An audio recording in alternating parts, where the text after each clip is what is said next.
mirgan jennu dhi'aatus fageenya garuma tolgaane tajjadee maateenya ajingaan qabu adeemu qofageenya yoom bakka gaamu keenya godaanaa teenya takkaan qofanne yaa rabbi gargaarsa kee kadhanne dubbiin gudansa waan qalbii nama gubuu bakka taa'anisattu akka bakkan qabu rakkoon keenya silas waan akkoomsan qabu kanaaf kana jedhee dubbachuutiin qabu humni dargaggeessaa gootee waa gadhaaboo baratus wallaalus miilli lafan qabu bahrii seeneen ajaamaa qurxummii qallabu gariinas gaa'een qabu jiraatee anisaan beekamne yaa rabbi gargaarsa kee kadhanne godaansi baay'eesse godaanneessa keenya qalbiin ulaalesse gambara deenya gaatee bite bahriin nafala feegenya qallabba qurxummii ta'eefoon keenya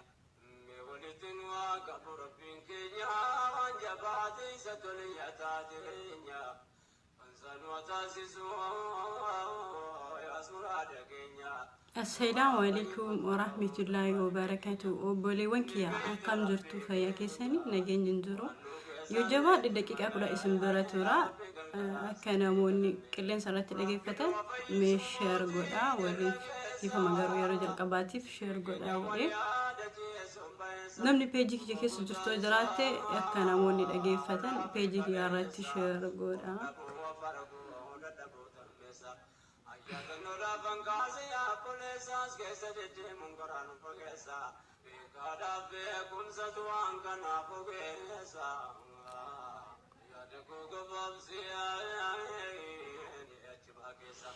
Nama dhibba shan ta'a nama dhibba shan yoo taatan daqiiqaa baay'ee turuun barbaadu.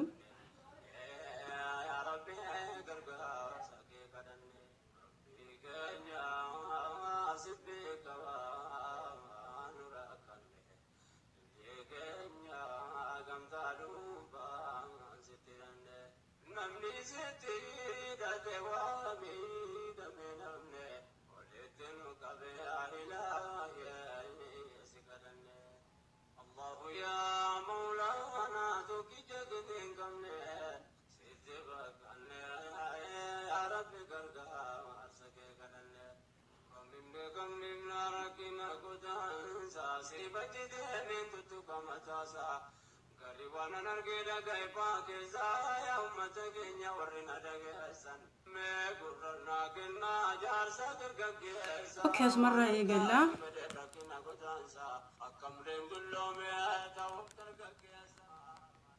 Fakkaanu gahaa namni kun live kana qilleensa irratti dhiisaa namni kun hoggaa dhufee dhageeffatu irra deebi'ee ashama harka fuudhe. Salaam isin gaafadhee jara jirtu sagantaa live gara fuula miidiyaatiin dhaabee ture sababbiin isaa beeksisa jira yeroo hedduu YouTube irraan illee dhimmi hatattamaa tokko yoo jiraate fuula miidiyaalee adda addaatiin kallattii sagantaa marii dubartoota irratti dubbanne addaan kutee jira waggaa gahuuf deemanatti fakkaate har'a immoo waan dirqeena fide tokkotu jira dhimmi sun dhimma dhumaatii lubbuu ilma namaa obboleewwan keessan akkuma argitan nama 450 bakka takkatti nu jalaa du'anii nama 450 jechuun miti namni shanii waan guddaadha. Dhugaa rabbiin akkamitti akka ibsu maaliin akkamitti akka dubbadhu maal akka jedhu iyyuu hin beeku baay'ee haamileen na cabee jirti onneen tiyana miidhamtee jirti akkamitti maal jedhee dubbadha mi maal akka jedhu maal eessaan kaasee eessaan akka dubbadhu hin beeku gonkumaa maalumaafuu maatii fi firoottan obboleewwan keenya kaleessa dhumanii nu jechuudha maatiin Oromoo guutuu Oromoo irraa dhumanii maatii isaanii qofa osoo hin taane Rabbi ofsaaf jabina isiniif haa kennu isaaniif immoo jeenata haa kennu. Ani waan irraa haasa'uyyuu hin beeku wallaahi haqiiqatti baay'ee gaddee jira baay'ee rifadhee jira. Rakkoo kanaafi maal inni dhimi kun ka'umsi isaa eessa jennee hangam takkamee agalaalutti ijoollee Yaman keessa jirtu kan an gaggaafadhe isaan immoo maal jedhanii kaleessa Yaasiin Faatii ijoollee wanni jiran akkuma fuul miidiyaa isaan rabsan jarri ufii isaaniiti ibidda qabsiisanii mana keessaa ibiddi qabatee jedha qaamni mootummaa biyya sanaa garuu isaan immoo boombii nuti tokkosanii akkuma argitan boombii alarraa tokkofame kun homaan inni dhimmi kun eessaan ka'e kamsi dhimma kanaa hoo maalinni okay mootummaan Itoophiyaa dhimma lubbuu dhumaatii namaa kana keessa harka hin qabu yoo ta'e maaliif fuula miidiyaa isaa irratti dhufee piikchara isaa poost godha dhimma kanarraa akkamitti hin dubbanne gaheen hojii mootummaa kanaa maalinni abiyyiin bar nuti namummaa isaatii miti ka jibbine hojii isaatii gaheen isaa akka nama biyya bulchuu tokkotti hoo maali ati ilmi Oromoo taate namni Oromoo taate isa deeggartu mootummaa kana wanti ati deeggartuuf maalinni isa kana qofa naa himi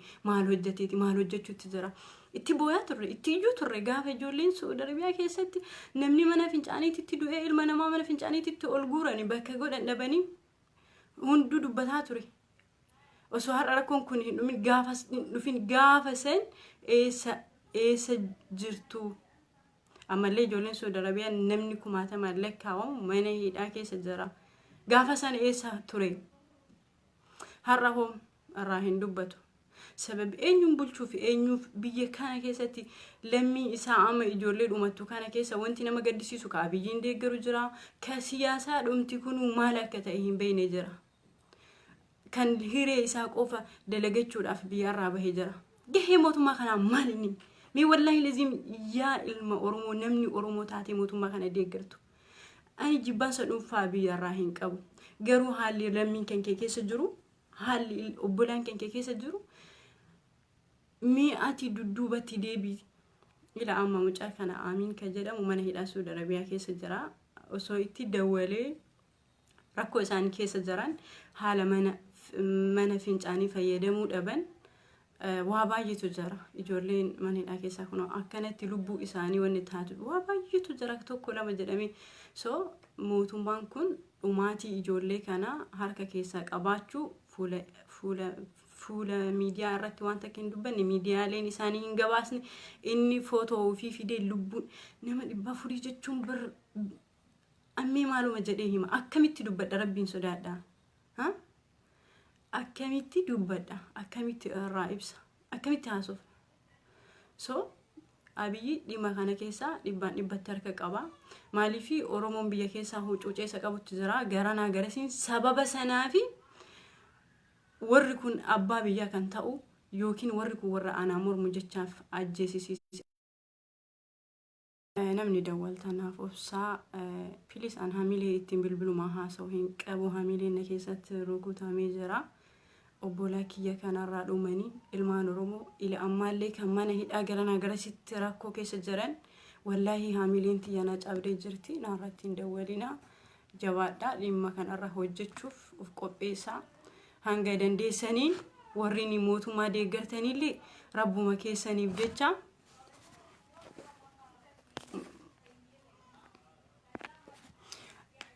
mootummaa kanatti dubbadha ijoolleen dhumatan kana keessa nama dhimmuma siyaasaatu waa tokko irraa hin beekne ta'uu danda'a deeggartoota abiyyi ta'uu dandeessi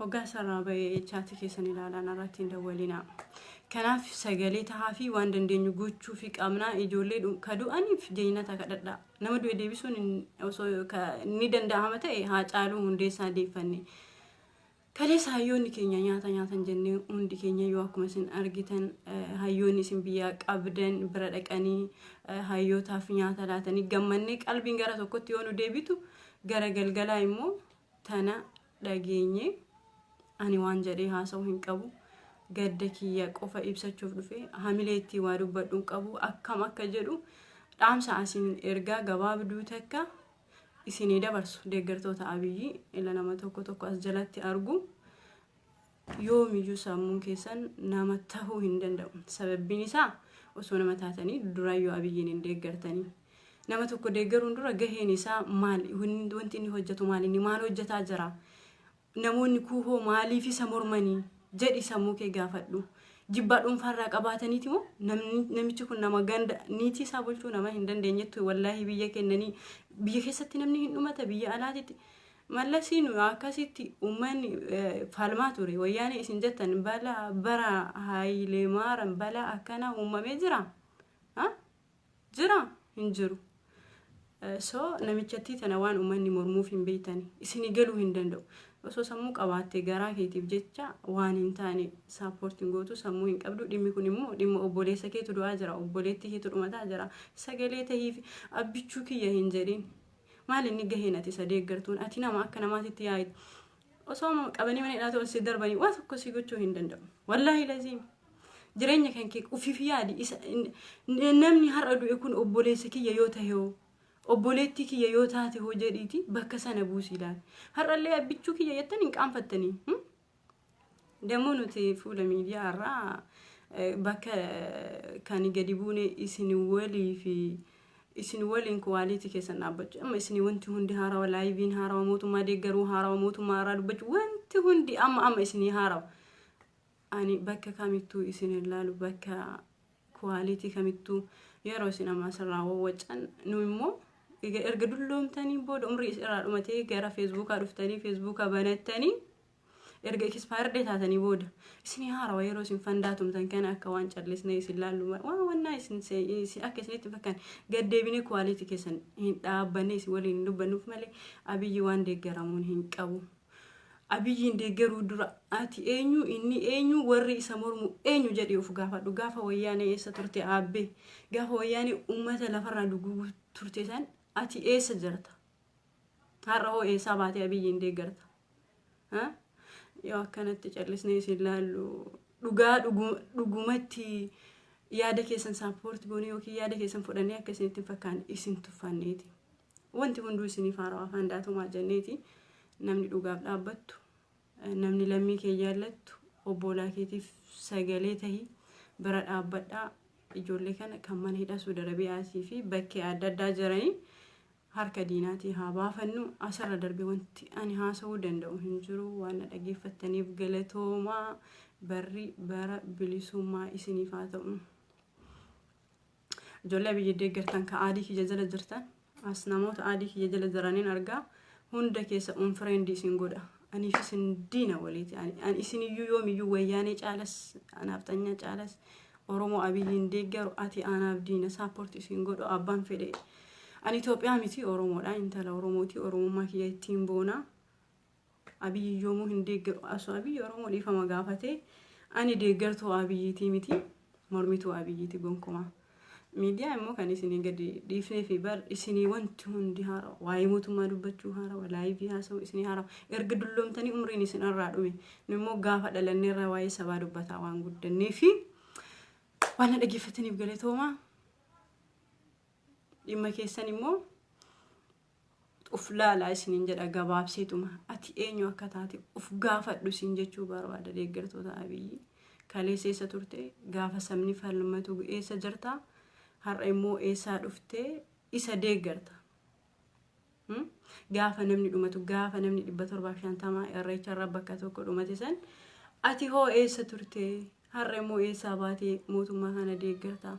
Sammuu tee gaafadhu. Bakka kamiinuu kuwaalitii kamiinuu biratti kuwaalitii qabdan asitti wanta kana dabarsee dabalee maal eenyuuf waadhaamuu barbaada. Ijoollee musliimaa obboleewwan kiyya duraan dursee ani intala musliimaati.